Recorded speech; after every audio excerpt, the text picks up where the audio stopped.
שלום לכם ושבוע טוב. נמצאת איתי פה רבנית, Jennifer, the rabbi Jennifer. Jennifer, we decided that I'm going to speak some Hebrew, right. And you're going to answer in English, right? כן. אוקיי. אני אדבר בעברית, ואם היא לא מבינה, היא תעצור אותי, נכון? אוקיי. אז את רצית הפעם לבוא לקראת יום העצמאות, להראות לנו בעצם, תסבירי. So we wanted to show that women also wear talit and tefillin and talk about things that women do in Judaism, because I personally... אז בוא נעצור את זה רגע, כי בעצם לא כל הזרמים של יהדות, האישה לובשת טלית, הרבנית לובשת טלית, אז זה זרמים קצת שונים, נכון? Yes, well, אולי. It might be some. So, to me, for me, the reason I wear talit and tefillin is that initially, all Jews were obligated in talit and tefillin. And then women were exempt from the... לא, באמת? כאילו, כתוב לנו בתורה שרק, Well, if you look at the Shema... Shema, okay. Okay? So, I'm going to start with tefillin, because it's in the first paragraph. בסדר. So, V'ahavta... Ukshartem liot al yadecha. So yes, it's in the masculine. You want to put the tefillin, the words, as a sign on your arm. But at that point, in Devarim, Moshe is speaking to the entire people. And he says, and you will do this. He doesn't say, and you men. אז איפה זה בעצם המשיך שזה רק גברים עושים את זה?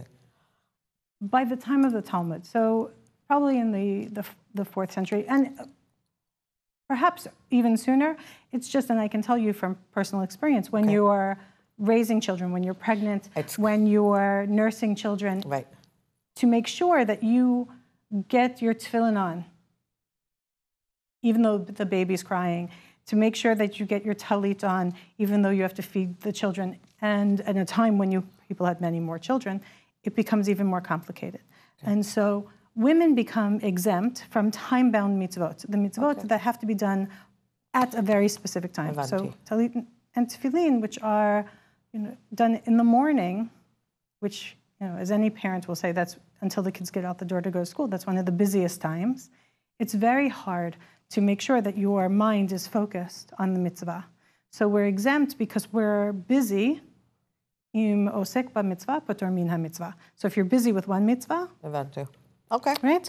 Then you're freed from the other. So women become freed from time-bound mitzvot, like talit and tefillin.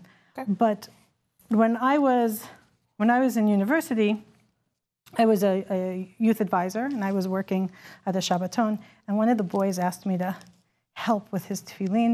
And being a natural teacher, I didn't just say, this is how you do it. I pulled out a siddur, and we were reading together. And I was reading those words. I just read here. Ukshartem liot al yadecha vayulototafot beinenecha uchtavtam al mizot beitecha visharecha. And I read those three things. So, the arm and the head, and on the doorpost, the mezuzah. And I said, wait a minute. If we're all obligated in mezuzah, aren't we also all obligated in tefillin? So first I in my mind, came to tefillin, and talit kind of went along with it, because it's this. Okay. By the time you get to the 3rd paragraph of the Shema, and we'll talk specifically about talit in a moment, it seemed that if you do one, then you do the other. They're actually separate mitzvot, and there are people who wear tefillin who don't put on talit gadol every day, but there are others. זה דבר חדש, באמת, אני מצטערת שאני בורה, ולמדתי באמת דבר שקוראים טלית קטנה וטלית. כאילו לא הבנתי מה זה נקרא טלית קטנה, כי אף פעם לא שמעתי את זה. אז ההסבר הוא שלובשים את הגופייה עם הציציות, ואני תמיד קראתי לזה ציציות, כאילו שהילדים שלי למדו בבית ספר דתי, אז הם לבשו את הגופייה, אז אני לא יודעת מה לקרוא לזה, את אומרת שקוראים לזה טלית קטנה עם הציציות, אבל קראנו לזה רק ציציות, אז היום למדתי דבר חדש, שזה קוראים לזה טלית קטנה. And sometimes the talit gadol isn't necessarily gadol. So I brought 2 of my talitot. Okay. And this one is, you can see, this מה wouldn't fit ההבדל? in. כאילו, אני יודעת שיש סוג אחד של טלית. צבע? Yeah? There are different colors, there are different sizes. So, אבל מה למה יש, כאילו, מתי את לובשת את זה? למה יש טלית קטנה וטלית גדול? לא, טלית קטנה אמרנו שזה הציציות. אבל למה יש בגודל של הטליתות עכשיו, יש אחת קצת יותר גדולה מהשנייה? זה משנה או שזה סתם בגלל שאת... It's just the style. Okay. So a talit, again, if you look at the text, and anyone who's familiar with the Shema, in Bamidbar it says, Daber b'nei Yisrael v'yamarta alehem v'yasu lahem tzitzit al kanfei bigdeihem v'dorotam. That you'll put these, right? You'll put these fringes, and I have the tchelet. Hakanaf b'til tchelet. You'll have, each corner will have a string of blue. Okay. And we've rediscovered where the blue came from, and so you'll see some people have added. I've added the tchelet back into my talit. But your talit, originally, you didn't have a separate talit. Originally, you had your clothing. And clothing was much simpler then, and it didn't have, mine has pretty corners here, just 2 corners, or they have no corners now. Clothing then had 4 corners. And tzitzit was added to everyone's clothing. So you would be wearing that, and then perhaps for prayer, in order to help focus your prayer, you might add a special talit, a talit gadol, to help focus you. Over time, as fashion changes, and people are no longer wearing tzitziot on their clothes, so I'm not walking around with tzitzit hanging from my skirt or from a shirt or a poncho, then you get the adaptation of talit katana, or talit katan, as many people call it. אני מכירה את הטלית של אבי היה ושל בעלי והילדים, ואני זוכר, כאילו אני רואה עכשיו את התמונה שבעצם שאבי ובעלי, שהם שמים את הטלית, הם שמים את זה גם שהם תפילה מסוימת, שהטלית צריכה להיות ארוכה כי הם מכסים את כל הראש. אז, והם מתעטפים בזה כאילו, אבל טלית קטנה, איך הם מתעטפים עם הטלית קטנה? Well, טלית קטנה became something you wore every day, because I don't walk around in this. אני מדברת על הטלית הקטנה הזאת. So it's not that small. Oh, okay. It's actually quite, it's large. I can still wrap it around. Okay. So it's not that small. It's just, this one is more like the shawl talit, which I can still put over my head. Okay.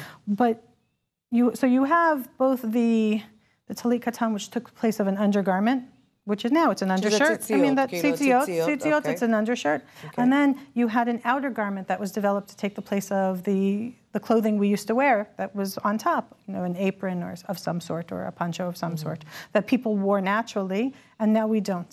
And you end up... עכשיו, את שמה תפילים כל יום? Yeah. Well, non-Shabbat. Wow, yeah. No Shabbat. But yes. So, and I'm going to put these on and show you in a moment. But also, because in Bimidbar it says that this should be your clothing. So more recently, as people have become more and more interested in observing certain mitzvot, people have looked and said, if a talit is supposed to be clothing, just like I pick out my favorite t-shirt to put on, or I decide whether I wear a skirt, or I decide jeans or a jacket, and it's according to my own personal fashion sense, so too your talit should also be according to, it should feel like something you're comfortable with. אני מבינה אותך, אני מקשיבה לך, אני אישה מודרנית, אבל באיזשהו מקום, אני תמיד רואה את הטלית, כאילו זה לכל אורך השנים. אני לא יודעת עד כמה זה הלך אחורה, ממתי שאני זוכרת שיש תמונות, שהטלית הייתה כאילו פחות או יותר אותו דבר לכולם. היה הפסים, היה אחד שחור, אחד אפור, אחד קצת חלק, אבל פחות או יותר אותו דבר. אז זה בכלל נראה לי משהו אחר, כאילו לגמרי. אולי אני טועה, אבל מה שאני זוכרת בזיכרון ממה שאני ראיתי, זה תמיד הייתה, כאילו הטלית הייתה משהו, כאילו משהו קדוש, אני לא יודעת להסביר את זה, משהו קדוש, וזה תמיד היה אותו דבר. So, the thing is, טלית, זה לא משהו קדוש. It's not really something. לא, אבל אני אומרת, כאילו ככה אני רואה את זה. No, but that's the way we think about it. Absolutely. And we, you wouldn't wear this to peel vegetables or to, go wash. ואנחנו תמיד שומרים את זה, מטפלים את זה, דואגים לזה, שזה יעשה כן משהו מיוחד. What happens over time is, especially as we lost the ability to make the tchelet, you end up with the blue or the black stripes, because that was supposed to be zecher tchelet. So we couldn't put it in the tzitzit, but we could put it on the talit. And so the tradition of the white talit with the stripe of one color became representative of tzitzit, because we no longer had the tchelet in the tzitzit. But nowadays that we can do that, and nowadays that people are looking and saying, how do I make the mitzvot meaningful to me personally? To be a personal mitzvah, not just something that we all do, to be a personal mitzvah, we end up with a... אני רוצה אבל שתסבירי לי, שלאלו שלא מבינים, מה זה התכלת שאת מדברת עליו, החוט התכלת? עוד פעם. Sorry, the blue string. What about it? כן, למה שמים את זה? Okay, so... ולמה לא שמו את זה, ולמה עכשיו שמים את זה? So, הייתי בכפר אדומים. There's a tchelet factory. Okay. כמה שנים? I don't know. A number, doesn't matter. A few years ago. And years ago, after the destruction of the temple, we lost the recipe, as it were, for tchelet. It's made from a particular snail, from the murex snail. There's a whole book about it, okay, which is actually much more interesting than it sounds, the book, okay, which talks about the way they rediscovered it. And both the tchelet and the argaman from the Torah come from the same snail. Okay. And the key to it, to making it tchelet and not argaman, is sunlight, UV light. So the sunlight changes it from purple to blue, which is just a miraculous change. It's very cool. And if you go to the factory, they actually show you how they do it. But it's just an incredible discovery, because for years, no one knew how to do it.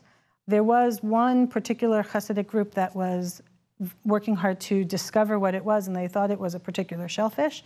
It turns out it's not that particular one, but also with our abilities to do DNA testing and test fibers, and we can now identify what the tchelet is. So before, when we weren't really sure what it was, we stopped using it. But I felt, for me, nowadays that we know, if we know for sure, through scientific means, that this is tchelet, real tchelet. So I felt, knowing that I should put it, I should go back to fulfilling the mitzvah as it was commanded.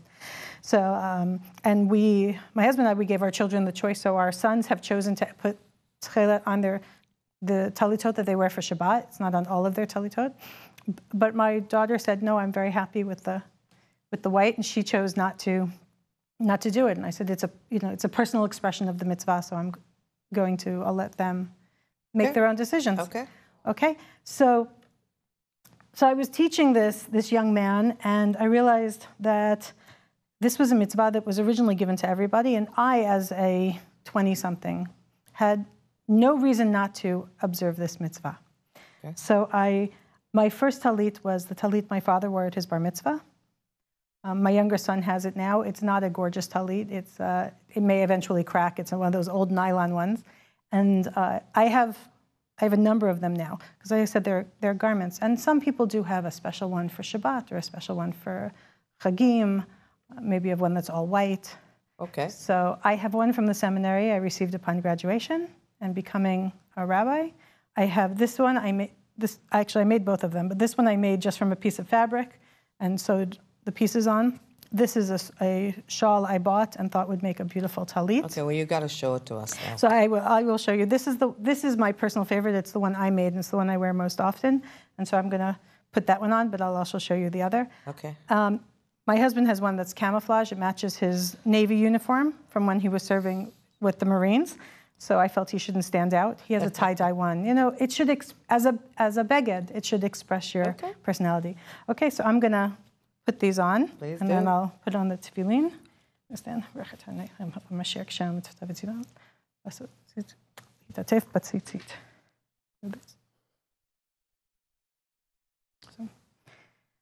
There are various meditations you can say underneath your talit to focus. I just like taking a quiet minute. And one of my favorite things to do with the talit is during Birkat Kohanim, my children would come. We have 3, so they don't all fit. So some with me or my husband, and we would wrap them in the talit with us. And I love the feeling of closeness, of being able to sit with them, wrapped together in the talit and in the mitzvot. Because the tzitzit they're supposed to remind us to do the mitzvot, like a string on your finger. So tefillin have not changed very much since the times of the temple. They've gotten more square. We have better machines and we have better forms, but they're essentially the same. We've been doing this the same way since we were wandering in the desert. And that, to me, the idea of taking a mitzvah that our ancestors observed and being able to observe it until in 2017 is just an amazing miracle, and in the same way. So, like we said, it goes both on your arm and on your head, right along your hairline. It's supposed to be, the arm is close to your heart. Okay. So it goes on your weaker arm, because the mitzvot strengthen us. So I'm a righty, therefore it goes on my left arm. Okay. And it goes on between your eyes, but here on your forehead to represent the connection to the heart and to the head. Okay. So we put this on. While you're putting them on, I'm going to tell a story. Great. סיפור אמיתי על תפילין. בספרד, חבר שלנו טוב, נסע לספרד, והיה לו חבר ספרדי, כלומר נוצרי, ואת יודעת, הם נהיו חברים, והוא אמר לו שיש להם קמע משפחתי, שהולך, שנשאר במשפחה במשך דורות. ואני לא יודעת איך הגיעה השיחה, הוא יראה לו את הקמע. הקמע הזה היה תפילין. זה כנראה מהיהודים האנוסים, אבל הם שמרו את זה במשפחה במשך דורות. הם כבר לא ידעו מה זה בדיוק, ומה עושים עם זה, אבל זה היה קמע. עכשיו, את יודעת מה, אני מסתכלת עלייך, ואת האמת, זה קצת מוזר לי, כי אני לא רגילה לזה. This is the first time you've seen a woman. כן, אישה. כי אני תמיד, את יודעת, אני רגילה לראות את הגברים, את אבי, את סבי, את בעלי, את הילדים, כאילו זה... When I was pregnant with my eldest, we were visiting my parents, and I was very close to giving birth, and so I was extremely pregnant. And I was a minyan Sunday morning in Talit and Tefillin, and my rabbi walked in, and he just started laughing. He was just so shocked. He'd never seen, especially not just a woman, he'd seen me in Tefillin many, many times, but an extremely pregnant woman in Tefillin was a new thing for him. He apologized for laughing. He said it wasn't laughter, but just the, oh my goodness. זה פשוט מאוד, כאילו נראה לי, כי אני לא ראיתי את זה אף פעם. Yeah, so it's become a more commonplace. אז למה את שמה את זה פה ועכשיו ולא על המצח? כאילו, שאני אבין רק. Reason, I actually don't know the real reason. There's no reason given. There's debate over where it should be. Okay. Like in Judaism, with everything, there's debate. You know, the mezuzah is crooked because some say it should be straight and some say it should be horizontal, and so the compromise is that it leans into the room. So similarly, it says between your eyes, the totafot beinenecha, but if it's supposed to be about your brain, the heart-mind connection, so it says it sits kind of on the hairline, or for men who are bald, where their hairline used to be. So you have to they have to remember that. So the mitzvah is actually just once you've put it here, and then once you put it here, and then there are all different ways of wrapping it, depending on what your background is. Different people, Sephardim, Ashkenazim will wrap it differently, different groups, depending on whether you came from Germany or Poland or wherever. So there are all different ways, but in the end, it spells out the name of God. חשבתי שבעצם כולם עושים את זה ככה. Yeah, well, some will wrap it, and some wrap that way. Counterclockwise or counterclockwise. It's always 7. There are different reasons. Some people say it's the 7 days of the week. Some people say it's the Abraham, Yitzchak, Yaakov, and the Sarah, Rivka, Leah. But the hand, and I don't know how to show this. I'll show it this way. It has God's name. So you have a shin. So here's it's Shaddai, Shin, and here's a Dalid, like a script Dalid, and then the Yud. So you get God's name. So you're wrapping yourself in the mitzvot and in your connection to God. Wow. So I just loved the idea of being that close, and it's a very personal mitzvah. I would say for both men and women, it has to be something that you connect with in order for it to have meaning, because otherwise it's a chore, and they look silly. I mean, we can just admit that it looks kind of silly to have a black leather box sitting on top of your head. When I was teaching, people will say, well, how do we get more girls to wear tefillin? And I say, well, it's hard. The boys don't like to put their tefillin on in the morning. They'll their hair's done. אני חושבת שזה קודם כל, זה צריך לשנות את המחשבה של האנשים, כי ביהדות אני יודעת שבשנים האחרונות זה משתנה, מתחילים להיות, זרמים שונים, אבל הזרם הראשי, בוא נגיד, לא משנה אם זה פחות דתיים, בחילוני, כאילו זה קשה לנו ללכת בדרך הזאת, כי אנחנו, לא יודעת איך להסביר את זה, למדנו את זה שנים בדרך אחת, ואת פשוט מאוד, לא רק את, אבל מביאה לנו דרך אחרת. ואני חושבת שאנשים קודם כל צריכים לשנות את דרך מחשבה, ולהגיד שזה בסדר. שזה בסדר. גם אישה יש לה את הזכות. There's nothing in the Gemara, in the Shulchan Aruch that says women shouldn't. There are people that will say, well, it's not really seemly. Like women don't do this, and so it's unusual. But we do know that Michal bat Shaul, so Michal, you know, from Shaul HaMelech, she wore tefillin. We know that one. There's legend that Rashi's daughters wore tefillin, but we don't have a text to back that up. But we have had many women throughout history who have done it, and there's no reason not to. My father, he likes to stir things up a little. He used to study, before they moved, he used to study in an Orthodox yeshiva. They used to come and let him learn with them when he was retired, and it was a wonderful experience for him. But also, he would bring things up. So you know, he said, well, you know, where is it that women can't wear tefillin? And so it's not that women can't. They were exempt. The rabbi there, who is a very, very Orthodox rabbi, but at the same time was one that wanted to explain things. We were talking about, you know, people should know why they do things. He wanted to explain things. He said, it's not that they can't. It's that when you're busy with so many other things, you have to do that. בעצם הבחירה היא שלנו.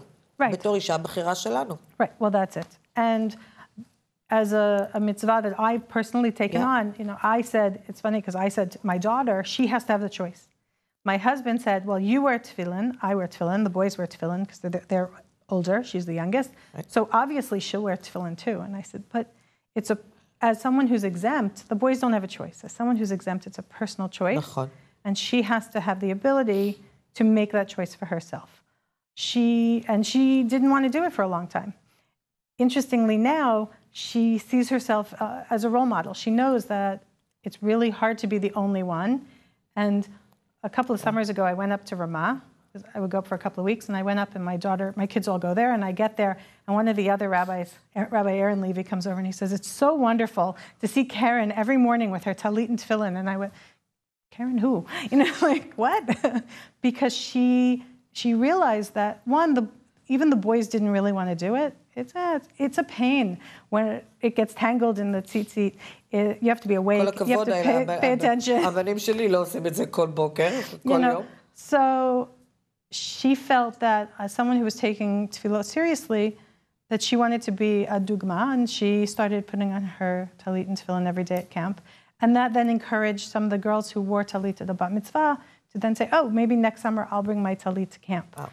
Because it's hard when you're the only one. You know, like I said to you earlier, if you go to a high school, you see all the girls look the same, all the boys look the same, they wear the same clothes, their haircuts are all the same. To be that one that stands out. And people look at you. But all it takes is one to change and that's things. It. That's all he does. So it does. I now see we have women wearing talit at our synagogue, and when we arrived there weren't any. So, אני נותנת לך את כל הכבוד שמגיע לך, ובאמת, כי זה לשנות מחשבה של אנשים, ולשנות, זה לא קל. זה לא קל לעמוד בזה, אבל לפני, אני רוצה לראות גם את הטלית הזאת, איך היא נראית עליי. תראית משהו.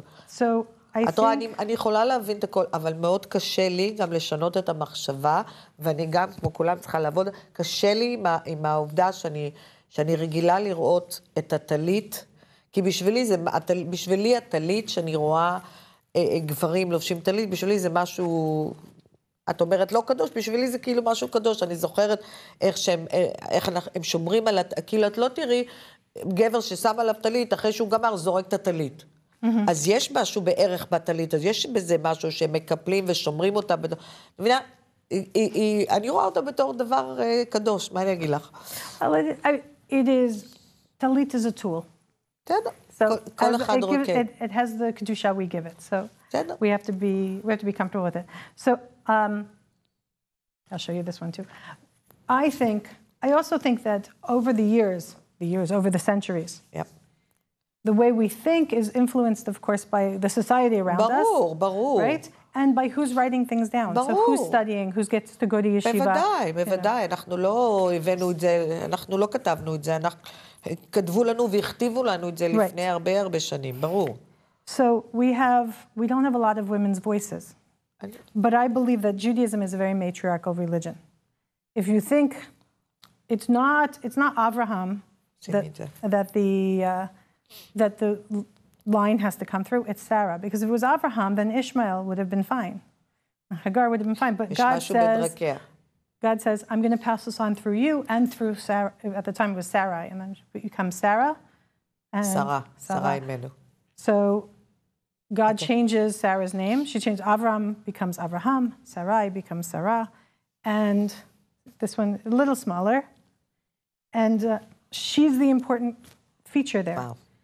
So it's Rivka who ensures that the family line will be continued. She has the prophecy from God that says it's supposed to be Yaakov and not Esau.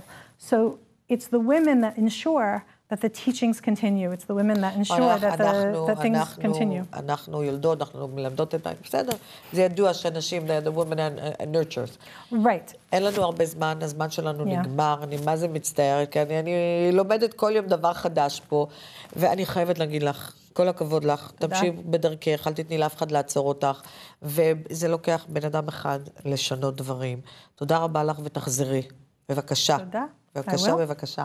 תודה רבה לכם, אני מקווה שלמדתם היום יחד איתי, ואני אגיד לכם באמת, קודם כל לפני שאני אגיד לכם שלום, שאנחנו פשוט מאוד צריכים קצת להיפתח ולשנות קצת אולי דרך מחשבה, ולהגיד שזה בסדר. כל אחד יכול לעשות מה שהוא חושב, כל עוד שאנחנו נשארים ביהדות ודואגים ליהדות ועושים מצוות, זה הדבר הכי חשוב. אז עכשיו אני אגיד לכם באמת תודה ולהתראות בשבוע הבא.